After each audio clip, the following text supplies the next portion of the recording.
Councillor Green. Thank you very much, Mr. Mayor. This Safer City initiative, it's a gun amnesty and buyback program for unwanted and illegal firearms, reads as follows.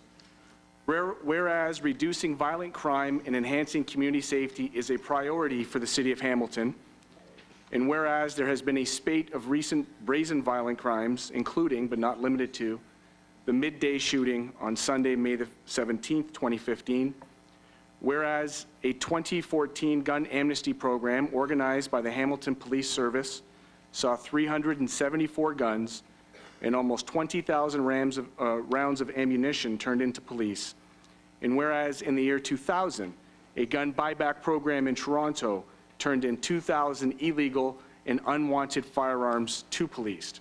Therefore, be it resolved that the Hamilton Police Service be requested to advise Council on the feasibility of a gun amnesty and buyback program for unwanted and illegal firearms owned by residents living in the City of Hamilton.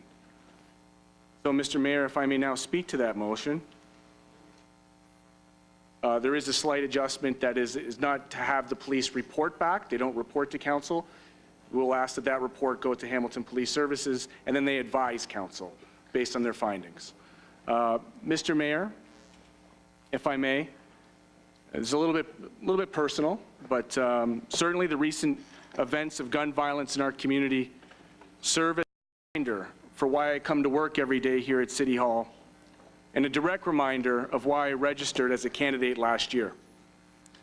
That despite the many incredible people and projects that we are so proud of in Ward 3, there is still a very real issue of street safety right across our city. And I know, because I heard again and again from the residents, that safety was the #1 issue in last year's election. It was during a time and in a ward where I feel we experience a disproportionate amount of violence in our streets. And I can remember clearly, Mr. Mayor, that on January 2nd, 2014, it was a day that I found out about the tragic loss of Marley Rowe, a young man who I knew growing up as a child. In fact, I coached his older brother in minor football. And so on the very same day that I registered as a councillor for my candidacy for Ward 3, I remember receiving the news of his murder in my ward. And people ask me why I take these issues so personally, and I do take them personally. Because these are people that we're talking about and families that we're talking about, not merely crime statistics. So it personally struck me, the tragedy of a young father lost to gun violence, leaving behind his family and community to mourn. And in fact, I'd like to recognize his family for their efforts. His mother's here today, Sherry. She runs a program called Give Proof to Our Youth.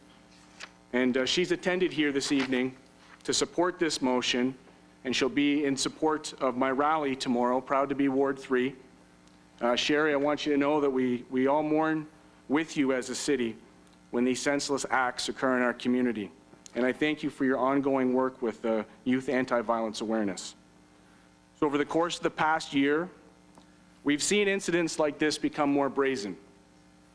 I can think to a triple shooting at the corner of a restaurant not far from last week's daylight shootout. The disregard for innocent lives, for public safety, coupled with the potential for retaliation shootings and the fear left behind for those families living in the areas affected by these crimes, it deserves a very serious response and an effort by this council to do what is within our municipal powers to decrease the availability of guns in our street.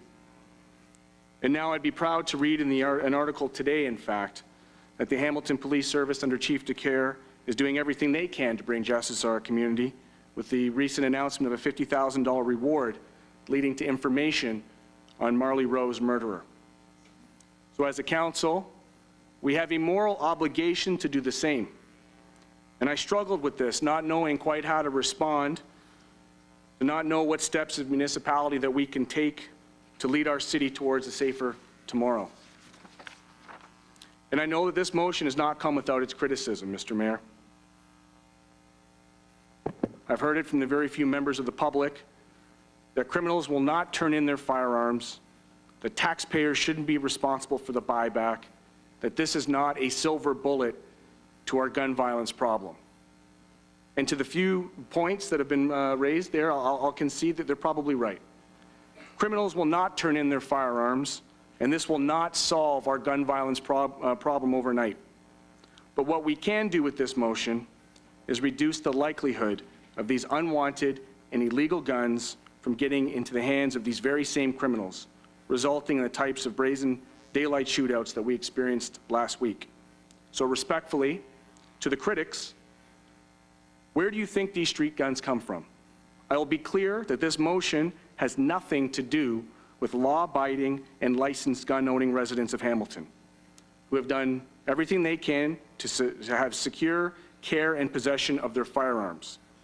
This motion, Mr. Mayor, is directed squarely to those who, through inheritance or other circumstances, find themselves with a gun or guns that they have neither interest in nor training to possess. And as I stated in my motion, the Hamilton Police Services brought in 374 guns and 20,000 rounds of ammunition in last year's Amnesty program. And Toronto's program back in 2000 brought in 2,000 guns in just 2 weeks. I'd like to personally thank past Toronto Councillor Rob Davis, who reached out to me on his own accord to offer support and past experience with this program. We anticipated where some might find faults in this proposal, to which the alternatives of simply doing nothing or accepting that it's always going to be that way, or suggesting somehow that we do not have a responsibility to support our police services efforts to rid our streets of illegal guns, is both morally and politically negligent, as this is literally the least we can do to support the victims, their families, and communities who have experienced gun violence in our city. So my ask to you, my councillor colleagues, in this motion is that we must invest in the opportunity to be proactive in reducing the supply of street guns in our communities and take leadership on this critical issue of gun violence. It's the least that we can do for our city and our neighborhoods as elected councillors. Thank you for your consideration of this motion. It is a feasibility motion that will be handed off to the police with a financial responsibility borne by the city, and I certainly look forward to your comments and happily welcome your questions. Thank you, Mr. Mayor, and I appreciate your support on this motion as well. Thank you, sir. Well said. Councillor